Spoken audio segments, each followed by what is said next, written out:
Hello everyone, welcome to our YouTube channel. আজকে fluent ফিউচারের YouTube channel থেকে এটা third video. সকলকে আবার স্বাগত জানাচ্ছি। আমরা গত দুই ক্লাসে দিস এবং দ্যাট সম্পর্কে জেনেছিলাম।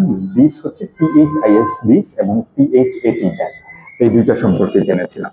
এখন আমরা আজকে দিস সম্পর্কে জানবো, THESE দিস। এখন দিস এবং দিস এটার মধ্যে একটা সিগনিফিকেন্ট পার্থক্য আছে উচ্চারণের ক্ষেত্রে। দিস এটা যেটা THIS দিস, সেটার ক্ষেত্রে হচ্ছে যে এইটার শেষ অক্ষরটা ছয়ের মতো উচ্চারণ হবে, অর্থাৎ দিস হবে। আর এইটার ক্ষেত্রে দিস হবে, এটা বর্গার মতো উচ্চারণ হবে। এটা উচ্চারণের ক্ষেত্রে পার্থক্য, এটার ক্ষেত্রে আমাদের ভুল হয়, অনেকে কনফিউশনে থাকে, এই কারণে বলতে হবে।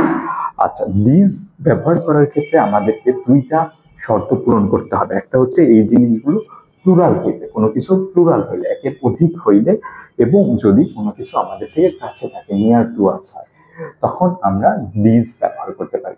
কিভাবে ব্যবহার করবো? সাপোজ তোমাদেরকে উদাহরণ দিচ্ছি, আমার হাতে দুইটা কলম আছে, এই দুইটা কলম মানে একের অধিক আছে, অর্থাৎ এই দুইটা প্লুরাল। আর এখানে হচ্ছে নিয়ার, এটা আমার কাছ থেকে কাছে আছে, এই দুইটা শর্তই পূরণ করতেছে।